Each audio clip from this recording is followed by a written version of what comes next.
ojos con solo mirar. Estás cansado de andar y de andar y caminar, mirando siempre en un lugar.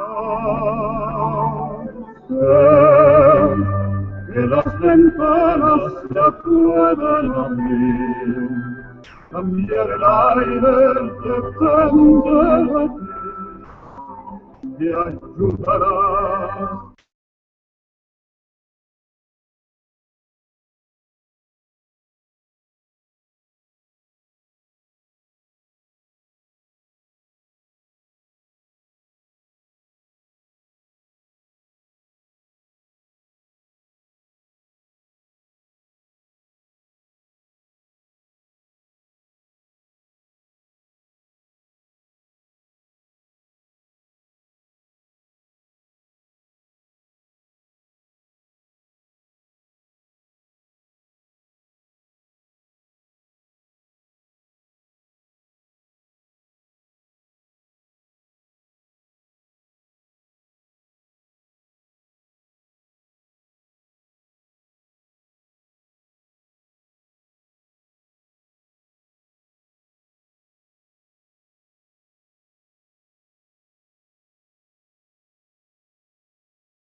Muy buenos días a todos. La Universidad udavinci se distingue con una sólida orientación hacia la difusión, exploración e investigación de las nuevas tendencias en el aprendizaje, la implementación de tecnologías y estrategias disruptivas en los métodos de enseñanza, los modelos de aprendizaje y la interacción académica. Promueve la aplicación de las innovaciones tecnológicas que generan una constante redefinición de los usos del Internet, separando nativos digitales de migrantes digitales y transformando a un mayor número de la población en omnívoros digitales. La Universidad udavinci, su universidad, les da la más cordial bienvenida al Congreso Internacional de Tecnologías Emergentes en Educación e Informática 2013. Este congreso representa para todos los que conformamos la universidad la oportunidad de reunirnos para compartir los más novedosos temas de la investigación tecnológica, educativa e informática. Es la culminación, la materialización de un esfuerzo conjunto para traer a todos ustedes conferencistas internacionales de reconocido prestigio, de la más alta calidad académica y científica. Esperamos que con este Congreso se siente la pauta del cumplimiento del objetivo que se ha trazado la institución, la Universidad udavinci, en la generación de nuevo conocimiento en el área, en la creación de espacios para compartir, discutir y promover las aportaciones académicas provenientes de distintos esfuerzos científicos en torno al tema de la innovación tecnológica y su aplicación en educación y sistemas. De esta manera, les pido que le demos un caluroso aplauso al rector de la Universidad udavinci, dándole la bienvenida para que nos dirija las palabras que inaugurarán formalmente este evento. Adelante, el doctor Jaime Chaire Huerta.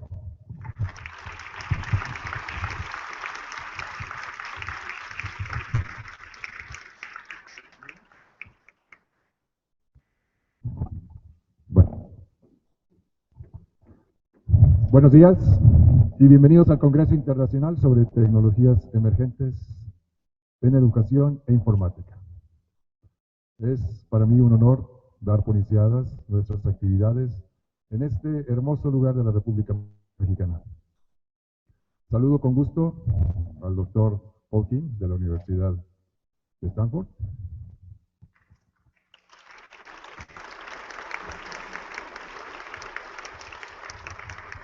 Al doctor Terry Anderson de la Universidad de Tabasco.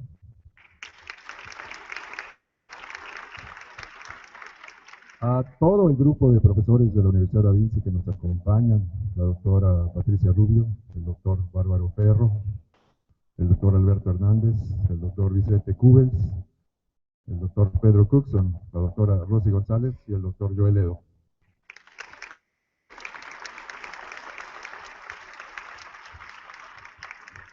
Y por supuesto a nuestros estudiantes de los programas doctorales y de maestría de tecnología educativa y de sistemas.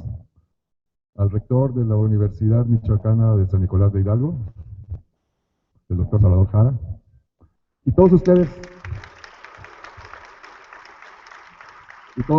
amables profesores universitarios, quienes nos han distinguido con su valiosa participación para hacer de este evento un espacio de convivencia académica que permita intercambiar los conocimientos acerca del tema que nos ha reunido ahora aquí en la Riviera Maya: la incorporación y uso de las innovaciones tecnológicas en los procesos educativos, y así como también en los distintos campos de la actividad humana por lo que respecta al desarrollo informático. Para contextualizarles el origen del Congreso, debo decir que surge como parte de las actividades académicas de nuestros programas doctorales. Dentro de los programas de estudio, es necesaria la participación en reuniones presenciales, donde se integra y se socializa el conocimiento aprendido durante las materias que se llevan a lo largo del año en línea.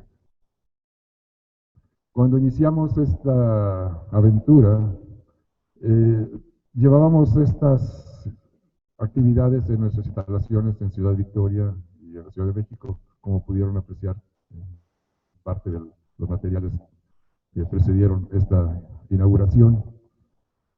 Al paso del tiempo lo empezamos a hacer en la ciudad de Monterrey, en el Hotel Hacienda Cola de Caballo.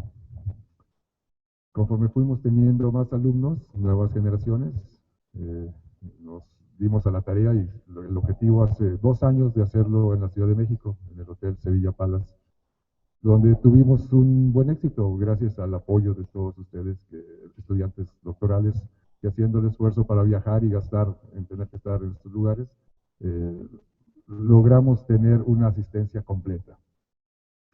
Eso nos llevó a hacerlo el año pasado en Cancún, donde también tuvimos un gran éxito académico, con la participación de todos ustedes.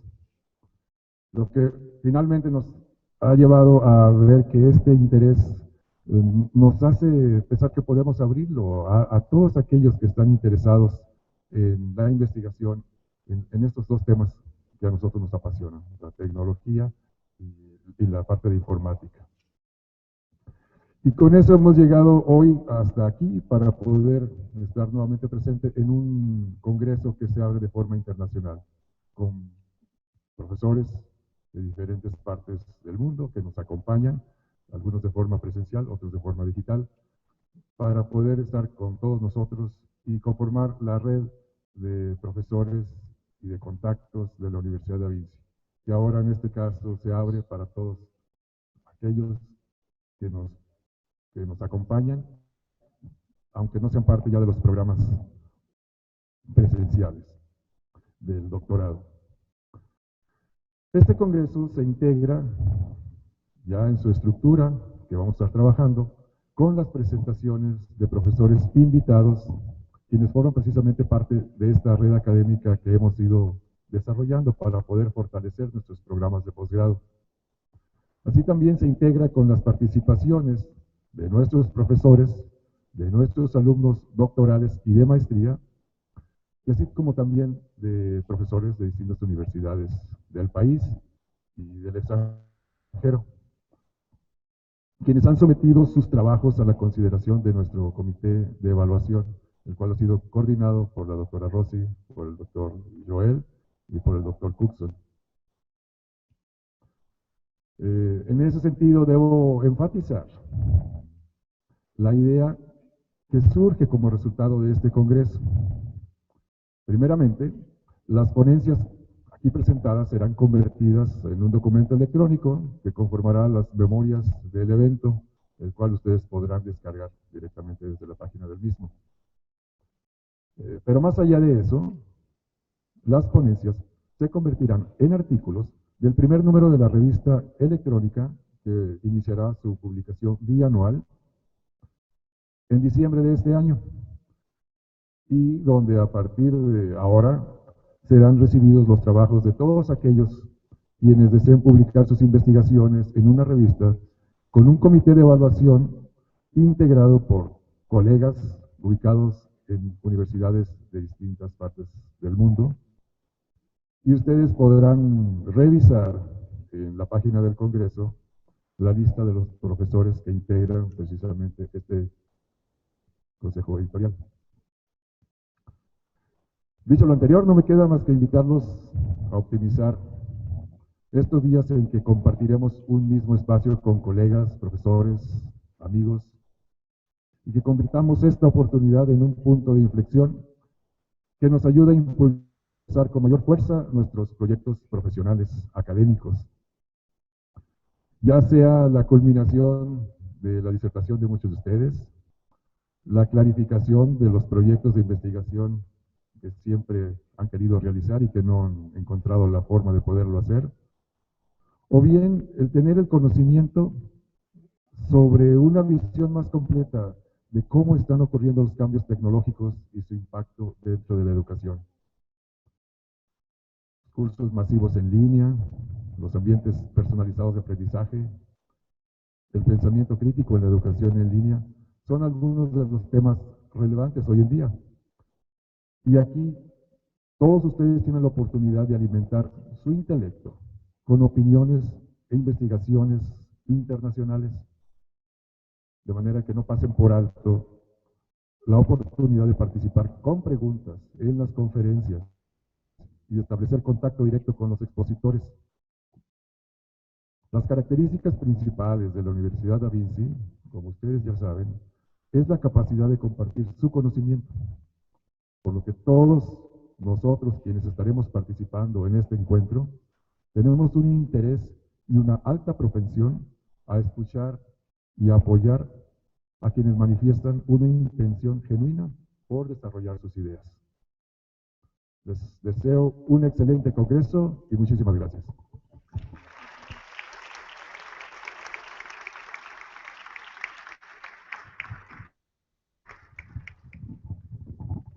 Agradecemos las palabras que nos acaba de dirigir el doctor Chaire. y agradecemos también la significatividad del mismo. Antes de iniciar la siguiente presentación, yo quiero nuevamente y en anticipado externarles la felicitación a todos ustedes por la oportunidad, como ha comentado el doctor Chaire, que nos ha permitido reunirnos en este lugar y que definitivamente nos distingue, no solamente como seres humanos, sino como profesionales interesados en ir mejorando y mejorando cada día. Retomo también algunas de las palabras que acaba de mencionar. Este es un espacio, una oportunidad, como él ha mencionado, que nos brindan para interactuar con los compañeros, de escuchar las experiencias que traen, pero también nos brinda la magnífica oportunidad en este hermoso ambiente que nos reúne, de estar en contacto directo con nuestros profesores y con los investigadores y personas destacadas en la ciencia y en la investigación que nos están acompañando y que nos honran en este gran evento. Dando seguimiento a nuestro programa, la Universidad udavinci es concurrencia, como dije hace un momento, de catedráticos universitarios, dedicados a brindar una educación superior de calidad con base en el uso eficiente de las tecnologías de la información y la comunicación. Brinda programas con reconocimiento de validez oficial de estudios a nivel federal y se consolida de esta manera como una institución académica con presencia en varios estados de nuestra República a través de los convenios que ha establecido para la impartición de estos programas en una amplia gama de especialidades que son demandados por los diferentes gobiernos del Estado, organismos públicos e instituciones educativas. Iniciamos nuestras actividades académicas entonces recibiendo al doctor Paul King de la Universidad de Stanford. El doctor King es director en tecnología y decano adjunto en la Escuela de Educación de la Universidad de Stanford.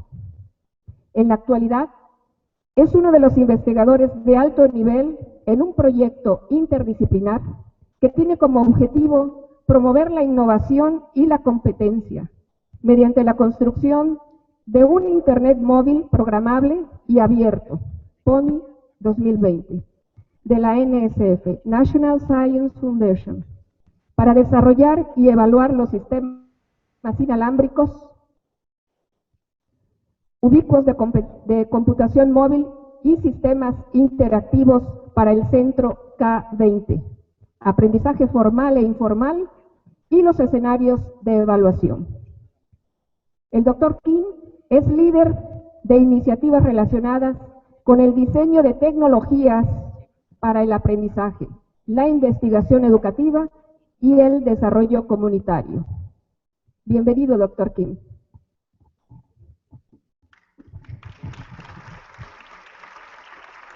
Good morning, everybody. We are very pleased to have you here, and it is my turn to introduce to all of you Dr. Paul King. He is going to be sharing with you his lecture that is MOOC, Massive Online Open Courses through the lens of sustainability. So here we have Dr. King with you. Please welcome him with a very nice applause. Thank you very much, Dr. King. Here's your space. Un favor a nuestra audiencia, si tienen preguntas durante la plática del doctor, sean tan gentiles de escribirlas en un papel, levantan su mano y yo estaré recogiendo sus preguntas para el final de la plática. Muchas gracias. Very welcome. Buenos días. Gracias. Okay, I'm very excited to be here, and we're going to be setting up a notebook computer so I can see my own presentation. Otherwise, I cannot see what you're going to see, so I have to imagine. So they're going to set it up. Just give you a little bit of, let's say, preparation for the presentation. How many of you know about MOOCs? Raise your hand. Okay. How many of you have never heard of the word MOOC in your life? Okay, no problem. Right. So while they're setting up, let me give you a little bit of the context of what's been happening out there in the higher education space.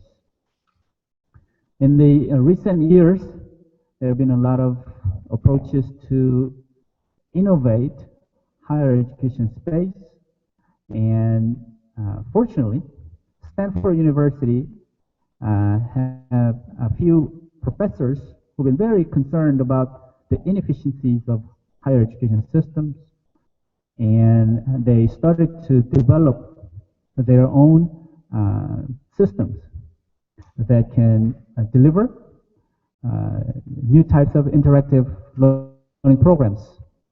And one of them, it's called Coursera, and the other is Udacity, and there's actually another one called NovoEd. So these are the kinds of systems that have been developed out of Stanford University, and they have been getting a lot of buzzwords around the world. Why?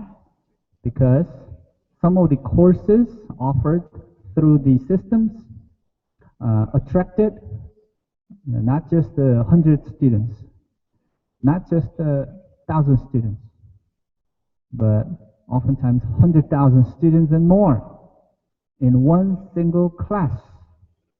And what caused that is basically a shock wave in the higher education. How is it possible to gather that many students in one classroom and still deliver a high quality lecture? That's been a question for a lot of people in the higher education space.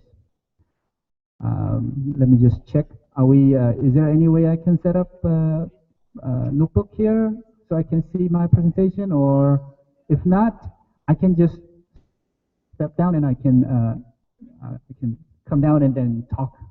Yeah, that's easier. No, I'll just talk here. And, oh, I need to get the click over there. Yes. All right.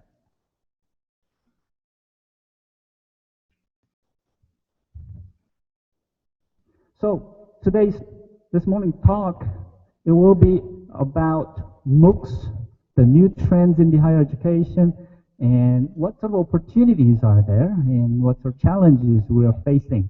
So that will be the sort of main theme of this morning's talk. Let's check. All right. So the topic is MOOCs through the lens of sustainability. Although there have been a lot of excitement and a lot of people dream about the future of higher education, and with the shock wave that these MOOCs created, there are a lot of interesting discussions around it.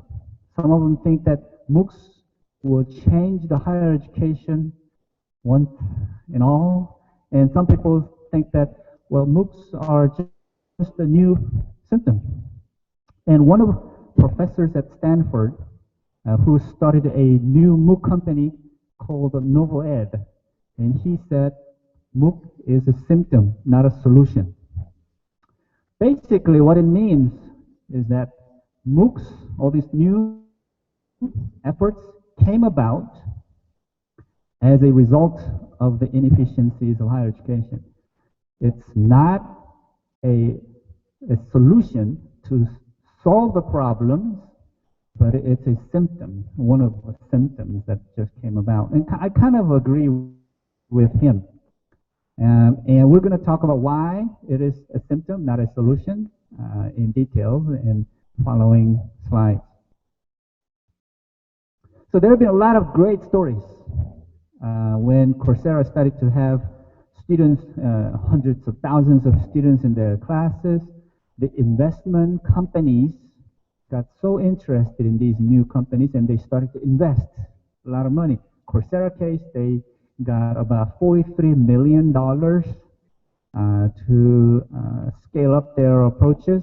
In Udacity, they also received a substantial amount of funding And many of their courses were in the computer sciences, artificial intelligence, and various programming languages. And they started to move to other disciplines. And now they have all kinds of university courses through partnerships with major universities in the U.S., Harvard, MIT, and Princeton, or University of Pennsylvania, and various universities that are categorized as elite universities have joined this wave. And MIT and Harvard, they already had similar approaches through edX. So there have been a lot of interesting developments in the last few years. These are very recent phenomena. And as they experimented these large-scale online courses, a lot of interesting ideas came about. Maybe we don't need the universities anymore. Everyone can take courses online. And students can be linked up with other students in different countries. And do we need professors? Do we need all the professors? There are a lot of questions that came about because of all these new waves. But my opinion is that everything in this world evolves.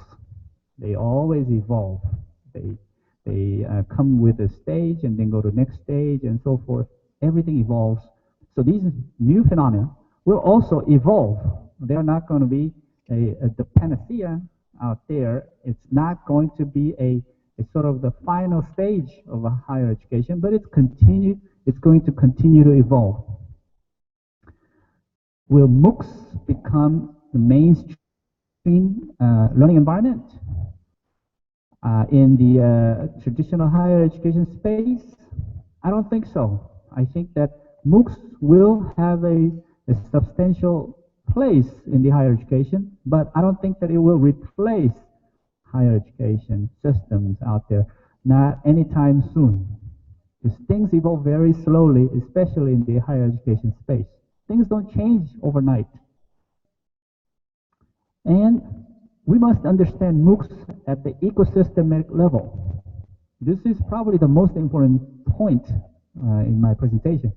We have to understand the entire ecosystem, how things work, not just a particular system, but you have to understand how the system works within a bigger system and who are the players in the system.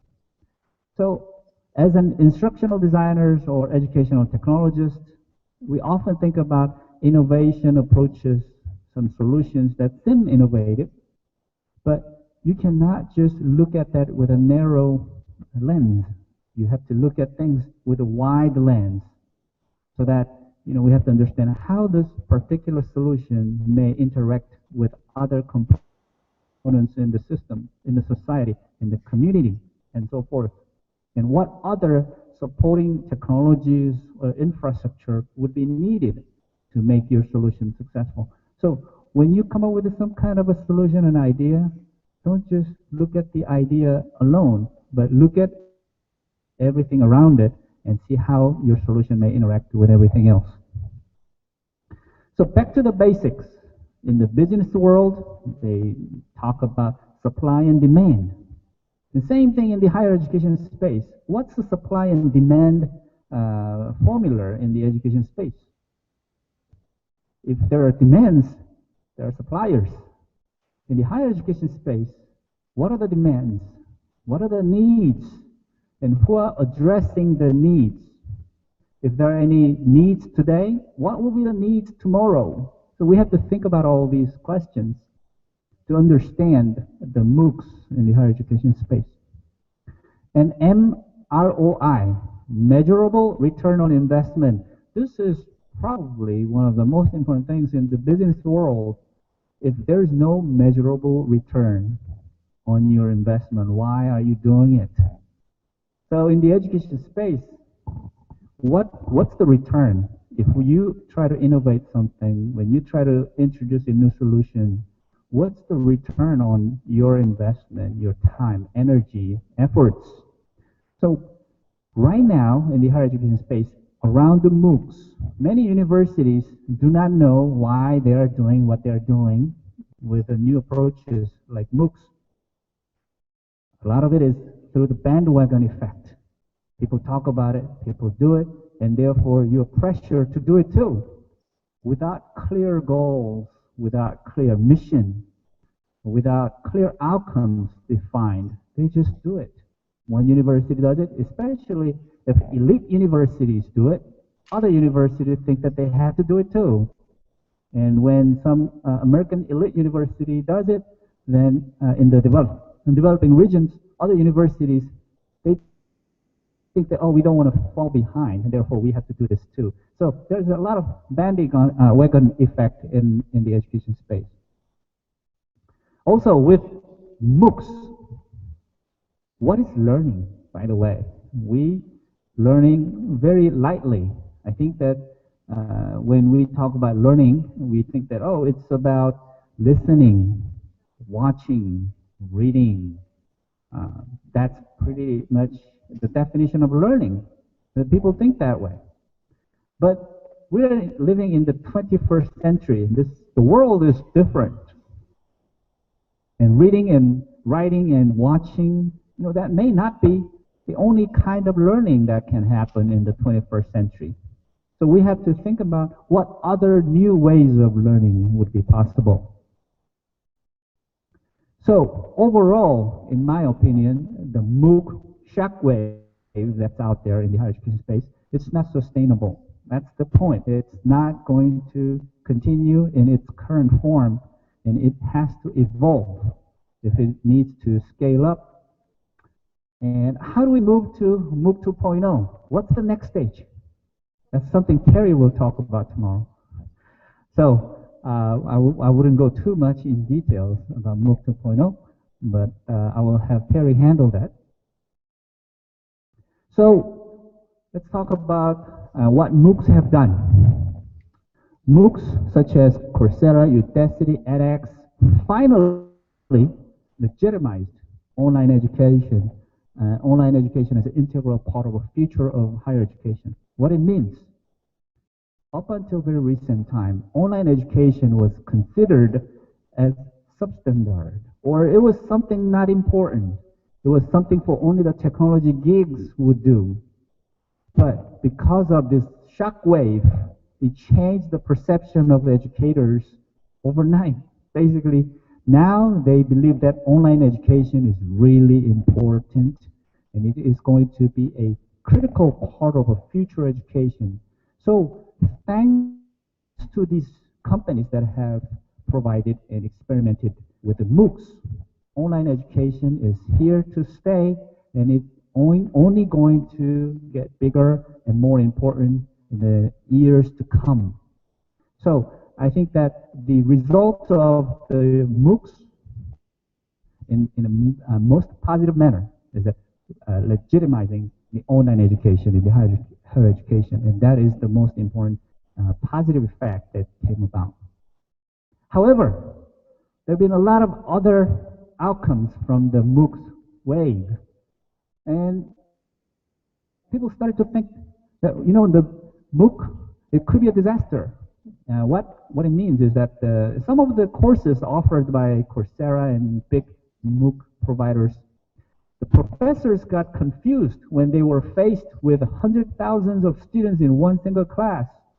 They started to receive so many emails and then questions from students from around the world, and they were just bombarded, and they weren't able to handle the workload that's needed.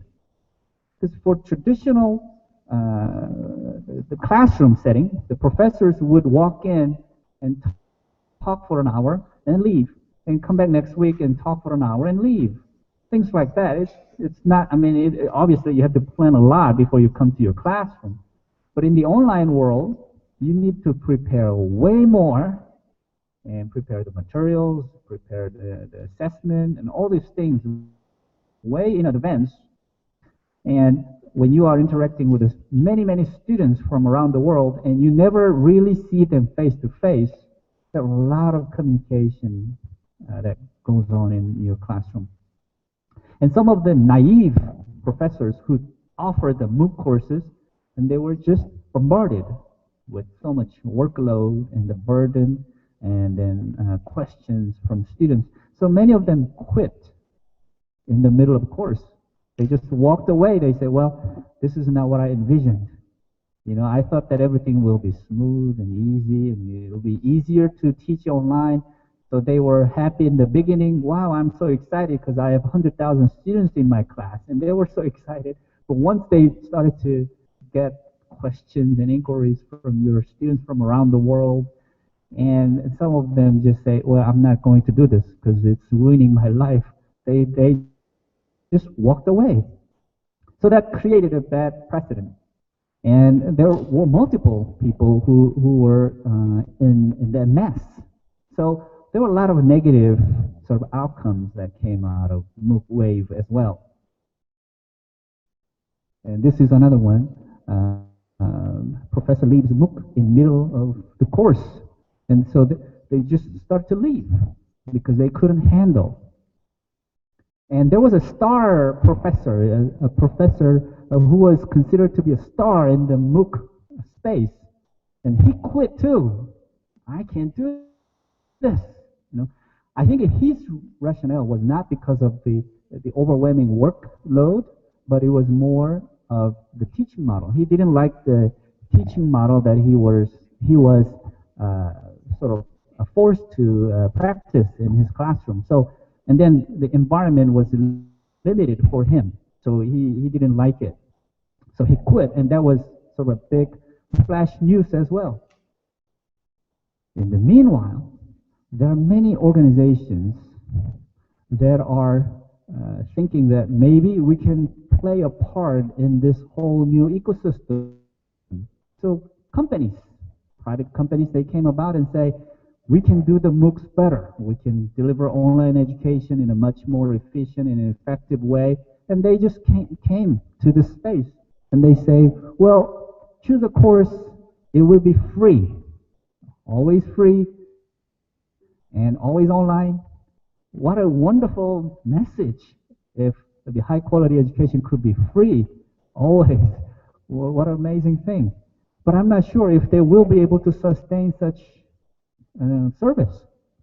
And other companies also came about and they said, our online program is the world's cheapest program. You don't have to go anywhere. Come to our program. It's almost free. Maybe it's 10 pesos, you know, per course. And you can finish your bachelor's degree in 2 years, 3 years. A lot of claims were made. But I'm not sure if they will be able to sustain their model. And many more. There are so many nowadays. There are hundreds of, if not thousands, of these new organizations forming and offering online education, and they claim that it will be free for all. There's so many of them out there. And then there are interesting organizations that came about. They said, well, there's so many choices for you. So what we will do is it will make it easy by searching the best online education for you. So you come in here and you type how much you can spend, what programs you're interested in, and it will do all the searches for you. So it's like Expedia.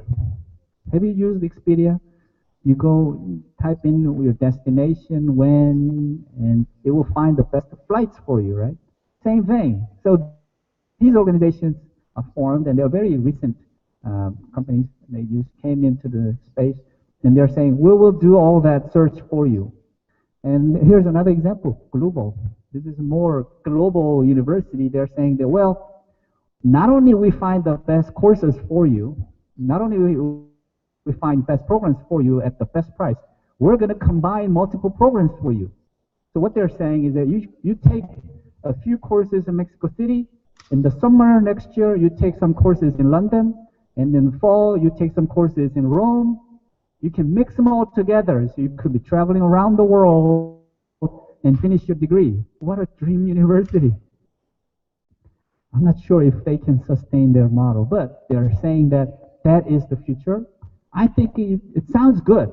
I kind of like it, if that's really possible, if that is doable. You're combining programs from multiple universities around the world, and you pay a fraction of what you might pay today and get mixed experiences, and hopefully mostly positive, from various universities and various locations around the world. That's the kind of model that these companies are experimenting. As you can see, there are a lot of experimental approaches. At the same time, some people say, I don't need organization. I can do it myself. This lady, Michelle Fan, she started to just put videos on YouTube, how to do better makeups. She's a makeup, I mean, she was not anybody.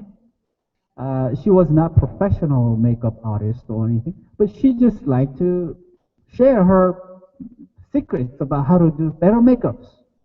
And then she did that, and a lot of people around the world watched her video and liked her video, and they clicked, I like her video, I like her video, I like her video, I like her video. She got famous. A lot of people followed her, and she put more videos on how to do professional makeup.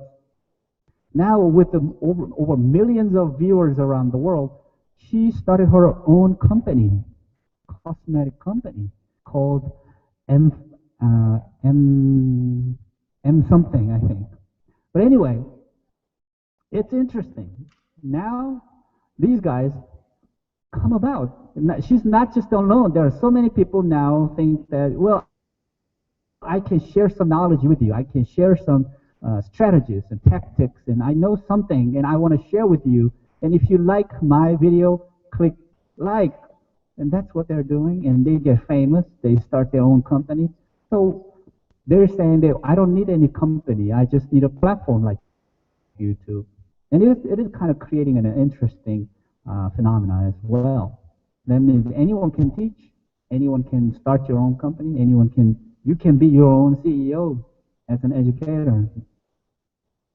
And there's a company, Udemy, Udemy.com, came about and said, well, I like you guys who like to be self-promoted educators, and I like to help you with a better platform. So in this platform, you could go in and work with Udemy and put together your courses, and they do all the financials for you in the background. So you don't have to worry about how to charge your students, how to collect tuition from your students, and so forth. They do all that work for you, and they split the tuition revenue with you. Their mission is to unlock the inner teaching desire that everyone has. A lot of people want to teach something. A lot of people want to share their knowledge, and this company wants to make it possible for people around the world. So, very interesting organization. So overall, evolution is constant. Things are going to continue to evolve, continue to change over time. And there will be new needs. When there are new needs, the new needs will cause further evolution as well. And technology, we somewhat like technology. Technology makes evolution possible, and technology can even accelerate such evolution. And those who do evolve to meet the needs ultimately survive or dominate. So you have to understand what kind of evolutions are there and where they're going, and understand what will come next. And if you understand that really well, you'll probably be able to dominate. So overall, who asked for MOOCs? Who asked for MOOCs? Was this the solution that people talked about? Probably not. Probably not. I think I shared the slide a long time ago with you in the last year. In the medieval time, that was a university. That was a university in the medieval time where there was someone very knowledgeable, someone very intelligent, wise, share his ideas with others, and others would come in, and then they share their ideas, and they document some of them. But the difference between that and today is that back then, only privileged people were able to do it. Only privileged people were allowed to be in such classrooms, to engage in such interactions. And then, a little advanced, maybe early 20th century, the privileged group sort of got expanded. More people were able to participate in higher education for skill training and also knowledge creation. So more people participated. Back then, believe it or not, there was distance education. Even 1922, there were people who were offering distance education. Learn wireless at home. So you receive the package at home, you learn, you read, and then you take exam. And that was already possible in 1922. So distance education, it's been out there for a very, very long time. And suddenly, digital revolution changed and accelerated the evolution faster. 1987, University of Phoenix started to offer online program using modems like this. I don't know how many of you had these devices. How many of you? You had this. Some of you don't even know what this is, right?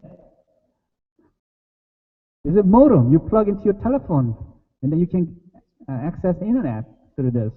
These things were available back then. And when you look at their menu items, it's very interesting. We're talking about 1987. The internet wasn't really popular back then. There was no web browser. Only thing you could do is you use this bulletin board system. And when you look at the menus, this is quite interesting. They had a capability of sending emails to other people. They had a capability of participating in conferences. And they had a little community. They had a student profiles. And they were able to participate in general discussions. The same features we have today. They already had it back then. Very interesting. And then further revolution came about when the Yahoo was established in 1994, and there were other search engines that made it possible to help people to find things around the world. Obviously, there were other competitors like Lycos and Excite, but those, we don't hear about them anymore. We don't know what happened to them. And then Google came about in 1998. And Bing came about by Microsoft in 2009, but Bing's still not a dominant player. Google is. When Google came about, people were saying, why do we need another search engine? We have a Yahoo. Why do you need Google? But Google said, well, we are different, and then we will do it better, more efficiently, and effectively. And they did deliver what they were saying. And Wikipedia in 2001 came about. Wikipedia is a very interesting species. In the academic community, we still don't give enough credits to Wikipedia. We say, well, it's not really verifiable information. I mean, people around the world, they just create things, and you cannot really trust the contents. So that's how people think. However, this is an open source content and collective curation tool. So basically, 30 million articles in 266 languages and 77,000 active contributors to this system. 77,000 people around the world that are actively contributing to this. And none of them get paid to do it. They just do it because they love to do it, and they know something about the world. So that's why they share. This, I think, is going to continue to grow and be able to take a much more important role in the future. It's just that today we don't give Wikipedia enough credit. YouTube came about in 2005, and YouTube was acquired by Google in 2006. And with this technology, people can share, videos, and you can rate them, evaluate them, and so forth. So these technological advancements created the environment for MOOCs to come about. So the point is that we didn't ask for MOOCs. MOOCs came about because of the technological advancement that we have experienced. Coursera, edX, Udacity, all these organizations came in 2012 or so. And there are more and more companies that are coming to the market as well. So what we have learned from all these changes, ubiquitous learning needs. People want to learn anytime, anywhere, and anyhow, at any pace. And we have more people who are seeking educational contents. And more technology options are available today to access and evaluate learning experiences collectively. In fact, nobody asked for MOOCs, but MOOCs are byproducts. And MOOCs are resulting symptoms of inefficiencies of higher education providers. However, you have to remember this, MOOCs will not have effect on research universities. There are two different types of universities: teaching universities, research universities. Research universities, they have labs. Some of their labs are not only $1 million, some of them are billion-dollar labs. You cannot share that over MOOCs. Therefore, the research universities will never have any influence from the MOOCs. But the teaching universities will. Many teaching universities will be influenced by the development in the MOOC world. So the MOOCs create a whole new learning environment that combines major positive characteristics from the technology and education sphere. However, what's common? What is common in all, if we translate the supply-demand economic model, is that needs and engagement. Simply, that's the bottom line in the online education world. We have to understand what the needs are, and how do we get the students to participate? How do we get the students to engage in online learning? So how do we innovate this relationship? How do we innovate the relationship in a way that, how do we help students identify needs better? How do we help students engage in learning opportunities better? These are the important questions that we have to answer.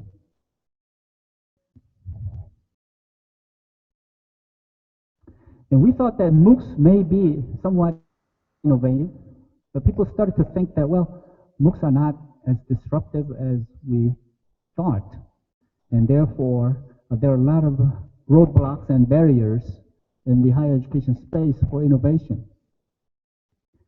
As someone who has taught a MOOC myself, I kind of learned some lessons by teaching a MOOC.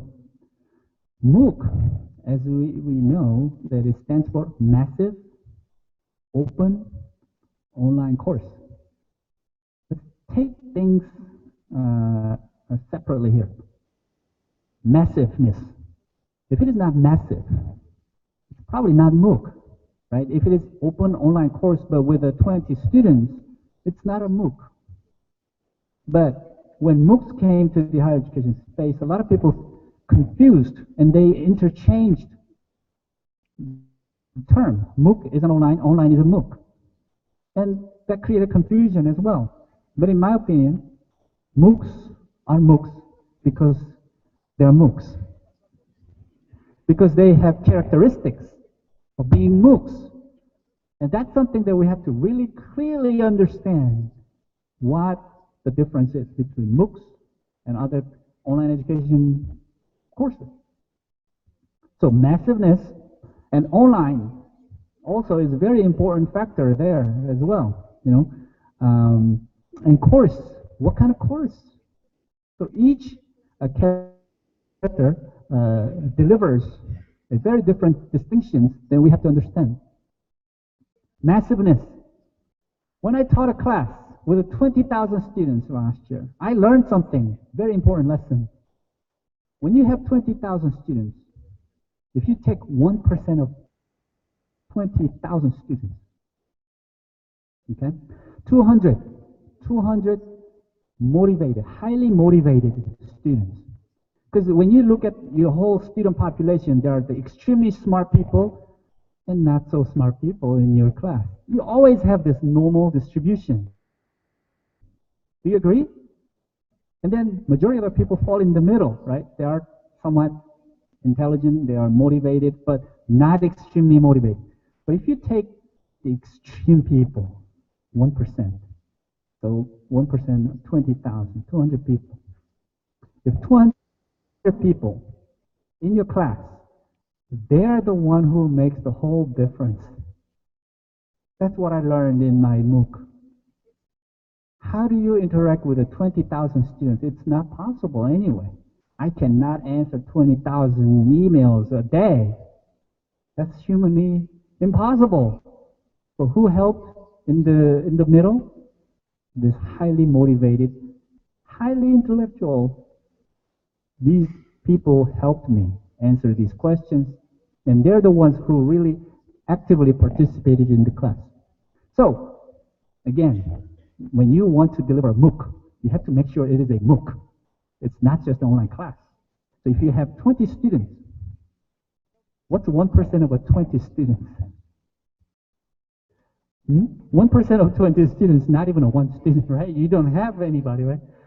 But if you have a 20,000 students, you will always have this extremely motivated, extremely intelligent. And they're the leaders who, if they love you, then they are your, basically, they are your sort of army of people in your class who will make things happen, who will lead discussions, who will find things, who will do research, who will create frequently asked questions, FAQ, and all these things. So in order to really deliver a MOOC, you need to go for the massiveness. You have to. And I'm going to talk a little bit about how to get there as well in later slides. But I hope that you understand the massiveness is really important in the MOOC. You cannot deliver a MOOC with the 20 students. Open. Openness is also another interesting and very important characteristic of MOOC. Universities in general, and traditional universities, are not as open as we think they are. They are not open. University systems today are very closed systems.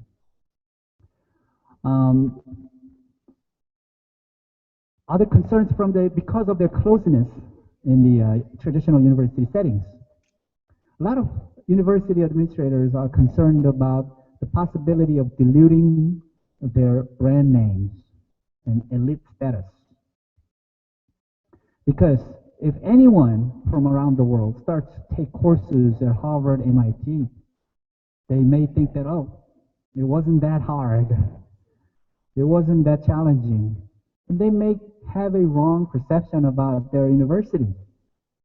And then when it becomes totally open, and then students from any place can join in the classroom discussions, then they find out everything about the universities. So when universities become open, then there is a danger of not only diluting the academic rigor, but also diminishing your brand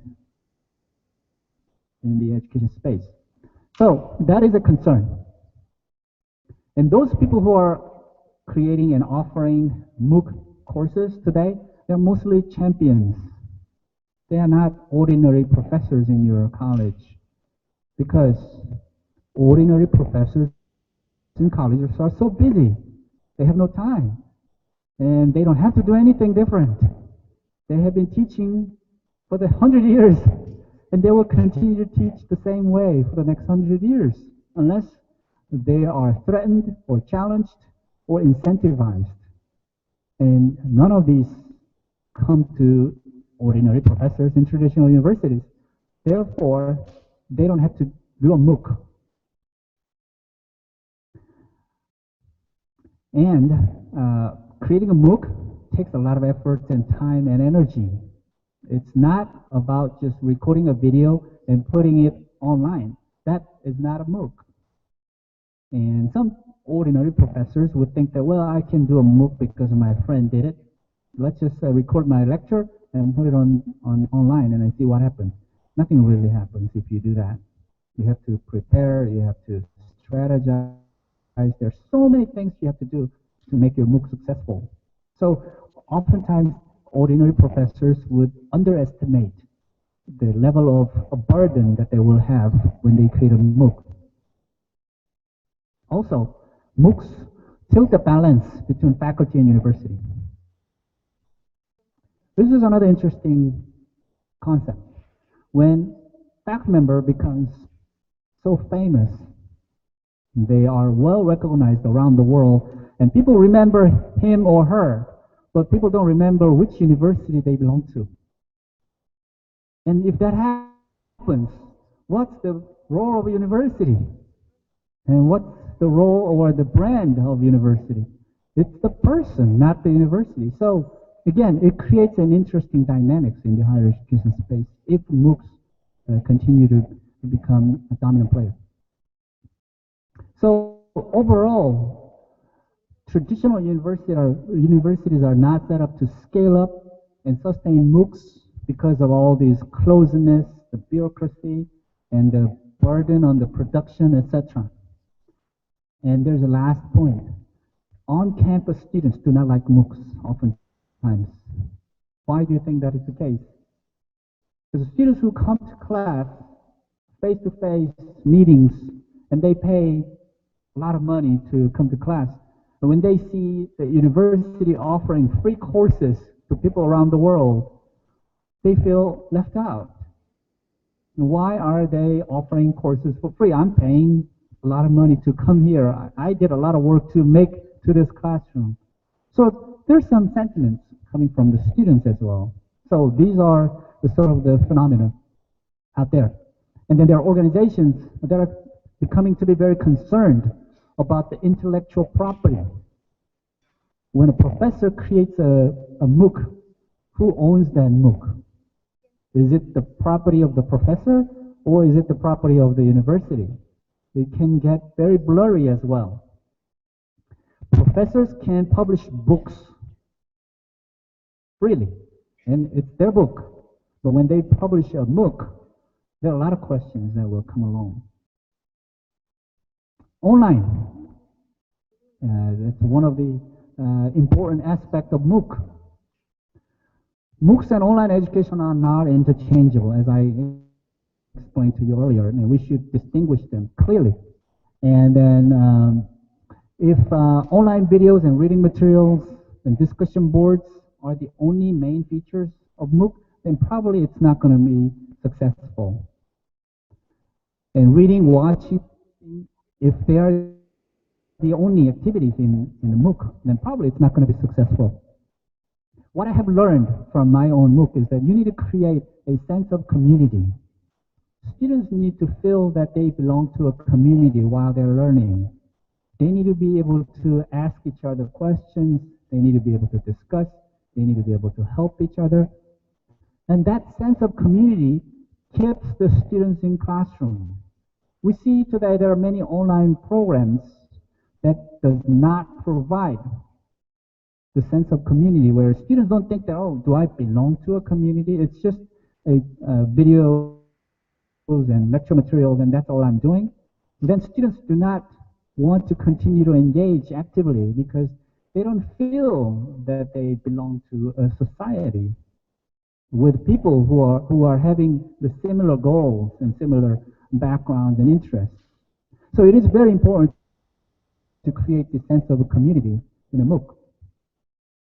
And then students oftentimes want to achieve their common goals by collaboration.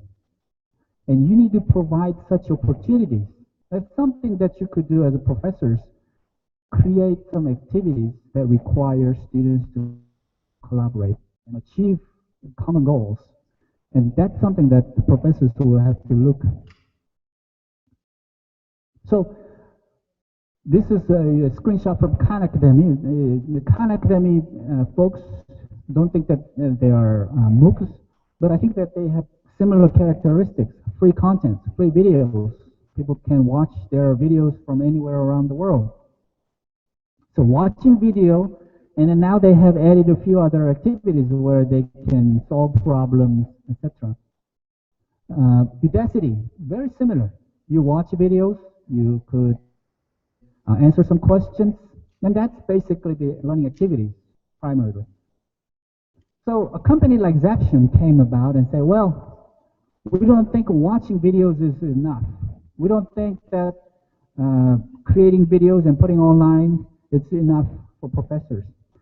So what they're providing is that, well, you can take any videos from anywhere, and then you can add a whole lot of interactive sessions on top of your video. So this is a very new company that's starting to provide such a thing.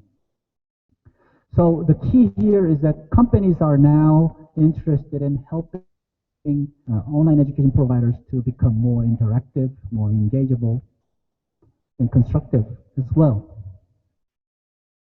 In terms of a course, when we look at what is a course and what is the learning in a course, it gives us a lot of ideas. When I taught my own MOOC course, I learned something very important.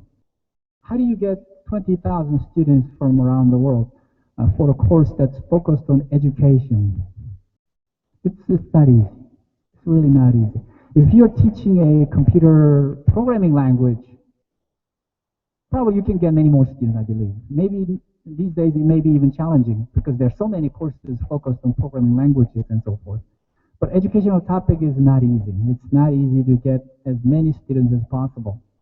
But I learned something important by offering my own MOOC, which is that the MOOCs thrive if the purpose of the MOOC is globally developmental and locally relevant and personally engageable. What it means, if I want a lot of students from around the world, the course topic has to be relevant to people in Pakistan, people in Mexico, people in Argentina, people in Tanzania. If you offer something that's not really relevant, they are not going to engage. So you have to think, how do I engage the global audience? In order to do that, you have to plan your course and put together your materials and activities in a way that it makes sense, it's meaningful, it's engageable by people around the world. So the conclusion of this particular slide is this: a MOOC missing MOOC, the characteristics, or another transitory course available online. They're not really MOOCs. So how do we go to MOOC 2.0? What is MOOC 2.0? I just came up with that, but I think it can be defined in many different ways. The S is covered, but needs to clicks. That's a long journey. When students identify needs, and when they click something, and when they want to watch, and they want to watch it again and again, that part is a very long journey. In the online education programs, I mean, there are a lot of differences around the world, but I can give you some statistics. Some major players in the U.S., for example, University of Phoenix is often regarded as the probably largest online education provider in the U.S. Many students drop out in the very first course, and the graduation rate is very low. A lot of students do not complete their program. They give up in the middle of the journey. So how do we get them to stay in the class has been a research interest for a lot of researchers. They wanted to find out, how do we get the students to continue to stay in the class, continue to engage, and continue to be constructive, active in the classroom? That has been a research interest. Traditionally, in the educational research area, we've been focused a lot on cognitive science and how people memorize, how people understand, how people solve problems.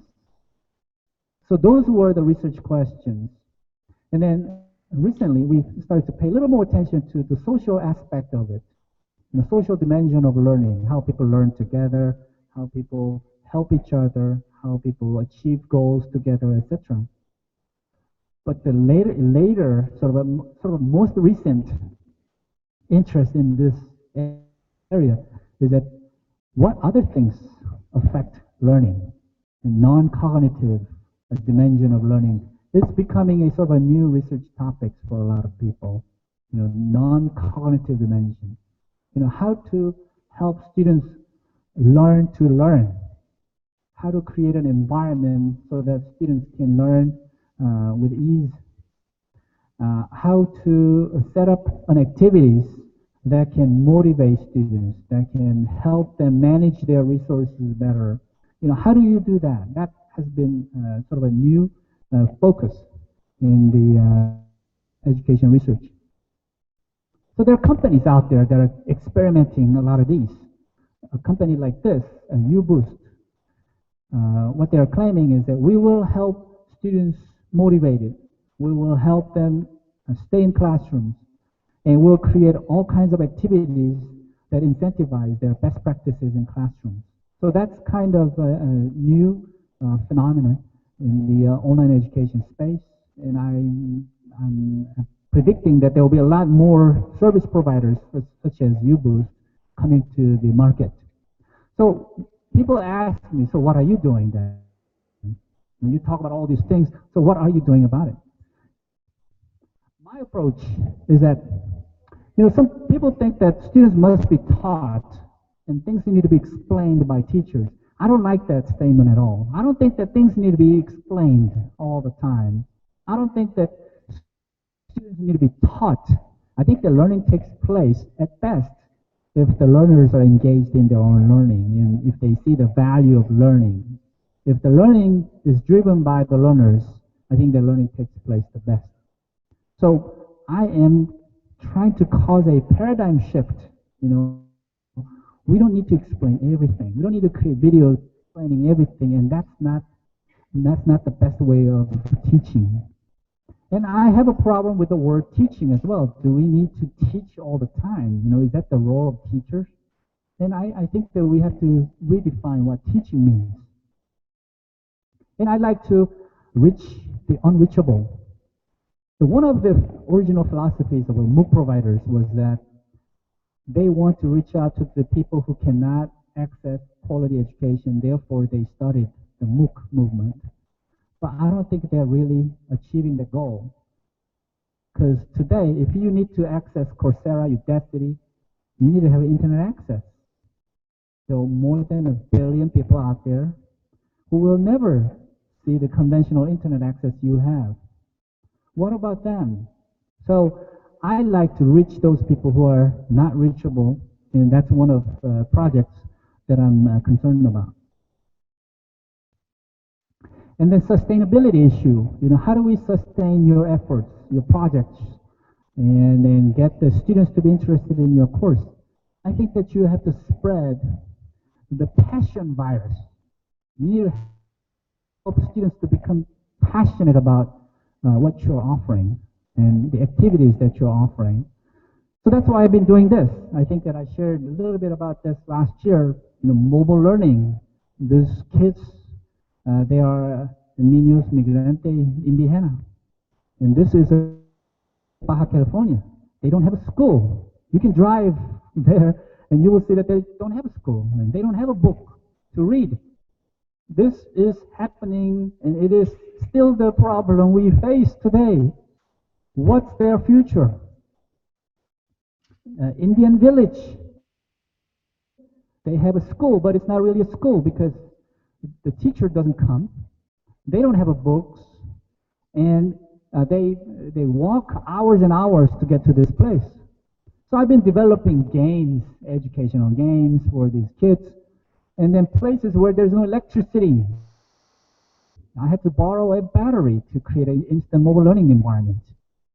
So I influenced company to develop this mobile learning network system. This is basically a small, tiny box that serves as your learning management system. This is your Wi-Fi, this is your router, server, storage, everything in one box. So I've been distributing this to places where there's no electricity, no internet. And I created various types of mobile learning activities.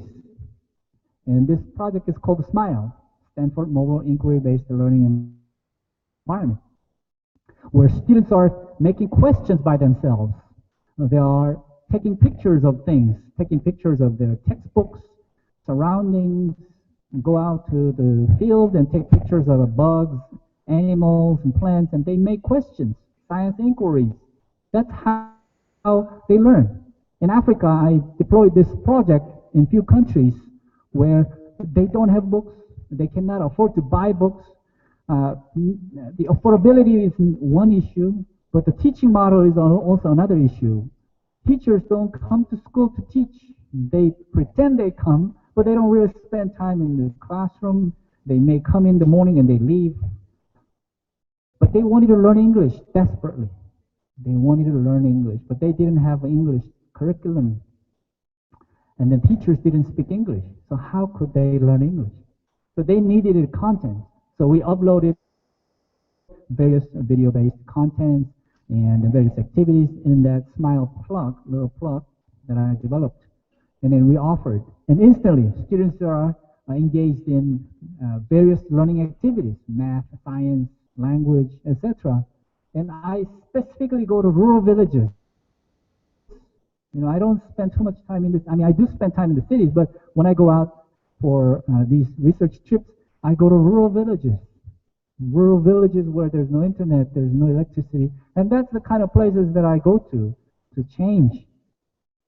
And when I was in Argentina, this is Cordova, the province, students said, well, do we have to learn only things that are on the textbook? So I asked them, so what do you want to learn? And the students said, we like to learn about our common issues. So, okay, why don't you create some questions about your common issues? And these are the kind of questions they came up with. They said, we have a homeless problem in our community, so I'm going to pretend as a homeless and take a picture, and we're going to discuss this issue. And then they also said, we have a depression problem in our community, so I'm going to pretend that I'm depressed, and we're going to take picture, video, we're going to interview, and we're going to learn about depression. And other kids say, we have a school bully problem. Students are always arguing, fighting, and there is no respect in our community. They say, these are the topics that we want to learn more in schools. They said, well, math and English and science, they're all important, but we need to cover these areas as well, and the school curriculum does not cover these areas. In Jordan, in Tanzania, where students are creating questions, math questions and science questions, one of the things that I've learned from all these activities is that when students are driving learning, the teachers lose authority. That problem I didn't think until I realized. What I mean by that is when students are coming up with the questions that are not on the textbooks, they are combining different questions from various subjects. Professors or teachers cannot answer some of the questions because the questions are so innovative. And you just let the students create questions in a free way. They just wanted to create many different kinds of questions. And the professors had a hard time answering those questions. And the teachers, especially, didn't like that at all because they lose the authority. They are the wisest men in the community. And when students come with a question that teachers cannot solve, teachers lose the authority as a teacher. It's a cultural issue, I know. But that's something that I realized, that teachers do not want to lose the authority. A person like me, I have no authority whatsoever. I'm a student.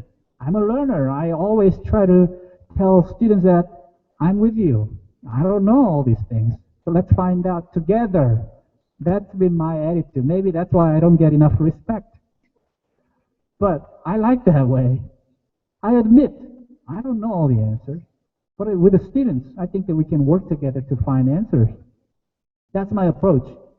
And the Smile plug has been adopted by medical school at Stanford and medical college in Zimbabwe, in Africa. Now what they are doing is they are exchanging questions between these two universities. So how do we know if Zimbabwe, Africa, there's students who are creating questions there. How do we know if they are using the systems properly? How do we know if they are learning something? We know because now we are connected. So we can see their questions on a daily basis from my office. And then we can comment on their questions. If the question quality is not so good, then we know that they are not learning. If the question quality improves over time, then we know they're learning. So that's a system that we have developed. It's a very different kind of a learning approach. And because of this sort of a different pedagogy we have, this system has been adopted by universities, kindergarten, elementary school, medical school, graduate school, in any subjects around the world. So we have about 23,000 students who are experiencing the SMILE learning activity today. And I came up with other mobile learning systems like ROSE, Remotely Operated Science Experiment. That's what ROSE stands for. Students in the developing region never have access to science labs. So that's why I want to give them real science experiment lab through mobile. This is not flash simulation. Students access this real time, and then they learn using their mobile devices. Things like that. Those are the kinds of things that I'm working on. And this is a screenshot of optics lab. Students are learning about optics physics. And then this MOOC course that I delivered last year, I'd like to share some of the characteristics that I talked about earlier. Like students are translating the contents into multiple languages, and I didn't ask them to do that, but they volunteered to translate the contents into multiple languages, Spanish, Arabic, Hindi. And then students came up with low bandwidth version of the videos all by themselves. I didn't ask them to do it. I didn't ask them, can you help me do this? No, I didn't ask them. They volunteered.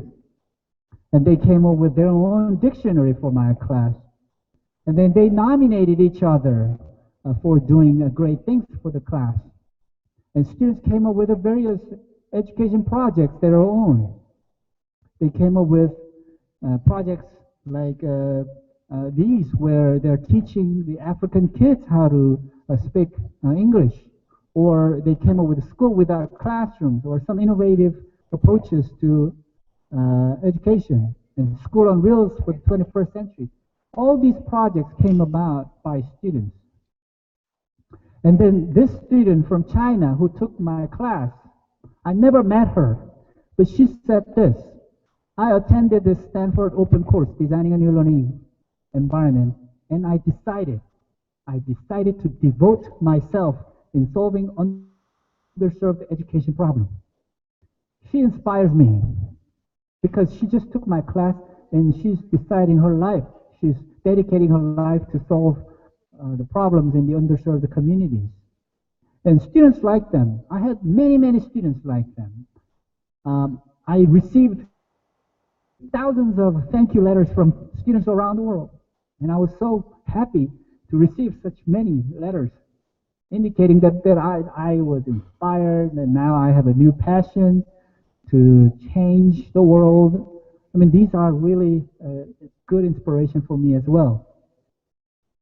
Some of the Oxford University students took my class last year, and then they talked to their professors, and they invited me to come to Oxford University. So I went to Oxford University, and I gave a talk.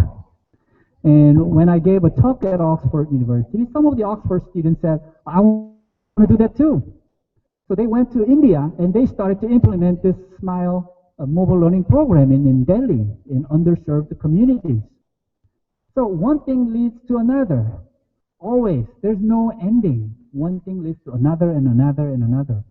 And some of the students who took the classes started their own NGOs and say, we're going to go to the poorest of the poorest places and teach them science and engineering and technology. So some of the students went to some of the rural areas, and they took some broken computers to teach them how to take a computer apart and what's in the computer and what is the motor, what are the components in the computer, etc. So they started their own activities by themselves. Did I ask them to do it? No, I didn't ask them to do it. They just volunteered. So that's what I mean, spreading the passion through your course. It's not just the teaching something, some principles or some concepts, but it's more about spreading the passion. Some of the middle school students who took my class, middle school students took a class with the graduate students. And the student said, although I'm only a middle school student, I hope that my team and I will create a new learning environment that could change the course of other children's life. I have a middle school girl, my daughter is a middle school girl. I wish she said something like this. She's not saying that yet. I'm trying to show her more. But there are students who are inspired, who are ready to make a difference in the world. So, the millennial students, the new generation students, they don't want to just to take a course. They don't want to just to learn principles, but they want to go out and make a difference. Money is not the most important thing. They want to change. They want to spread the passion virus. So what I learned is that students want to learn to change together. Students want to learn to change together. And then student wants to be recognized. How many of you know Paulo Freire, educational philosopher? I think that there is a lot of things that he will appreciate about what we are doing today because of what he says. Is that the learning, a recurring passage through a cyclical process of experiential learning. And he said, reflection and action upon the world in order to transform it. He had the vision that through this recurring action, recurring passage, and cyclical actions, and then that lead to transforming the world. I agree. Change is hard. Changing is really hard. You change something, you're a hero, but it's very hard to be a hero. You approach whatever you do as innovative things.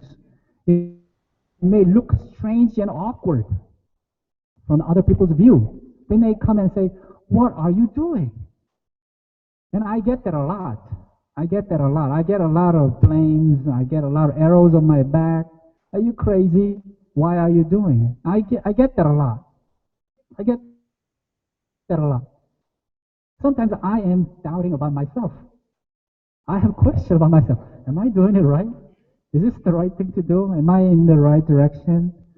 Or I'm just a troublemaker? I don't know. Sometimes I doubt about it.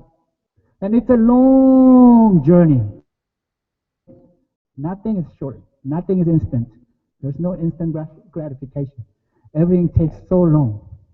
And most of all, you get recognized only if you succeed.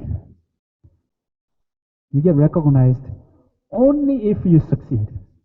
If you don't succeed, nobody knows what you did. Nobody will ever know what you did. So I'd like to share a video. I don't know if you know Dick Frosby.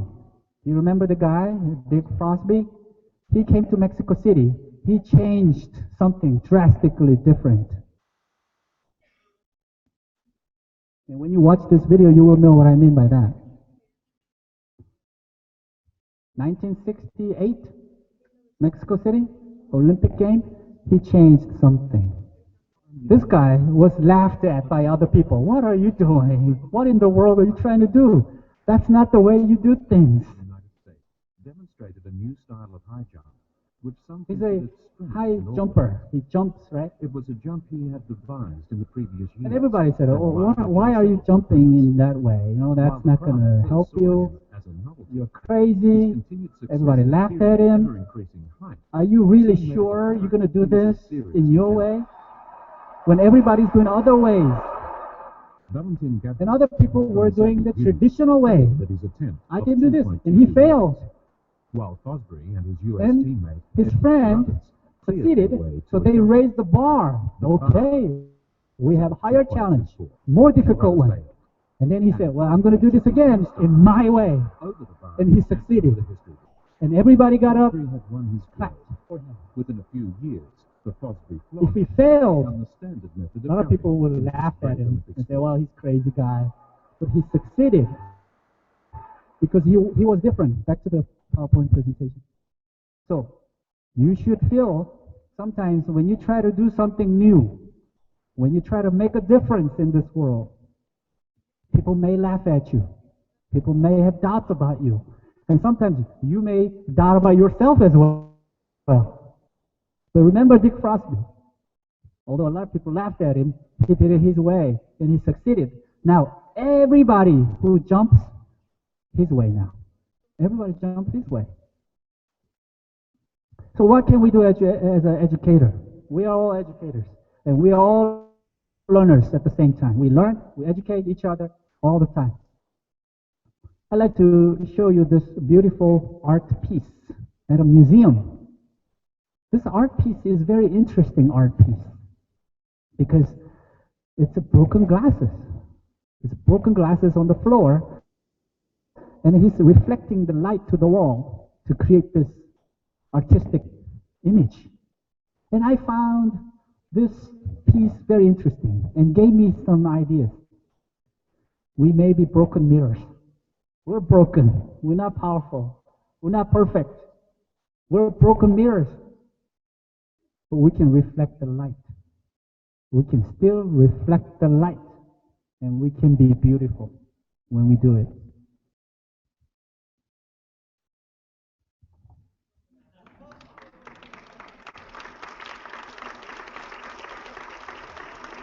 So, that's the end of my presentation. And I'll take questions. Thank you very much, Dr. Kim. It's been a very nice lecture and we've learned a lot. So we have here several questions. So she's going to read the first question in Spanish and then I will translate. Muchas gracias. Doctor, muchísimas gracias. Hay varias preguntas. No hay problema con las personas que no necesitan un grado académico. Okay, she's asking about if any person can take these MOOCs. Is there any problem with people who don't have an academic grade, like a degree, a bachelor's degree or something? Well, I showed you the screen where a middle school student who took the MOOC, and then he received the letter of completion from university as well. So all these MOOCs are free and open. Anyone can take it. And if you complete all the assignments, you will be able to receive the certificate or the letter of completion. So it's open.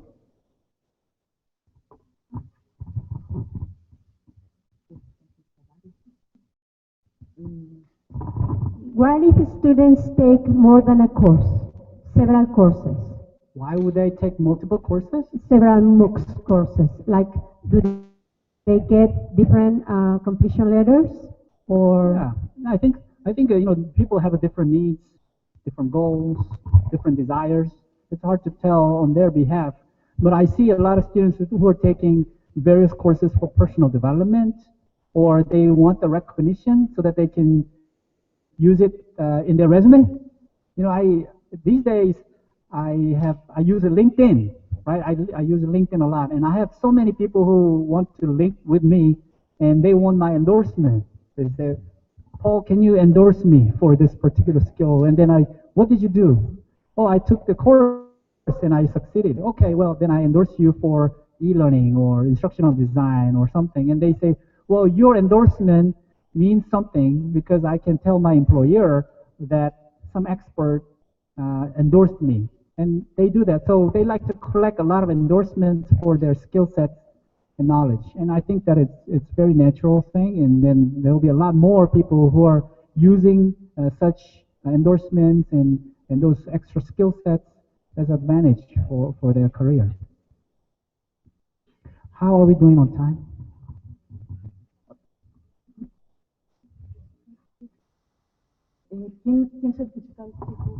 Okay. She's asking who certifies the MOOCs? Who certify the MOOCs? Right now, those MOOC classes are not accredited.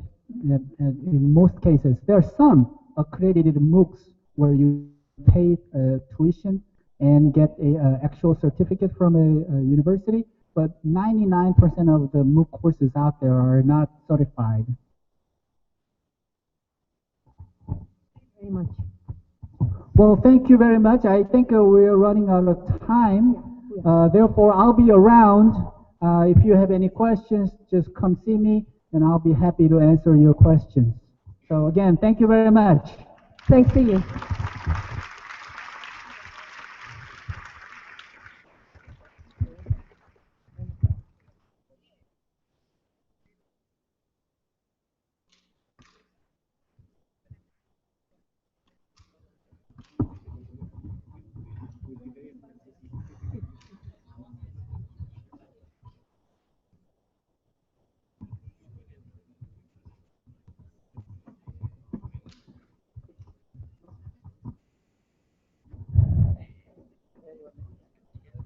Agradeceré a los presentes poner atención, por favor, a las indicaciones generales de interés que daré.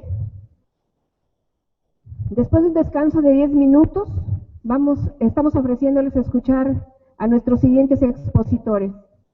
La doctora Patricia Rayón, con la conferencia Minería de Datos en la Nube, a impartirse en el salón adjunto que está localizado a mi izquierda, derecha de ustedes. ¿Sí lo ubican? En el salón de este lado. Y al doctor Pedro Cookson, con la conferencia Educación a Distancia, puntos de vista alternativos desde la trinchera. Esta conferencia se impartirá en el salón adjunto que está a mi derecha, izquierda de ustedes, en este lado. Muchas gracias. Solicitamos atentamente la puntualidad debido al tiempo que ya estamos un poquito en desfase. Gracias a todos.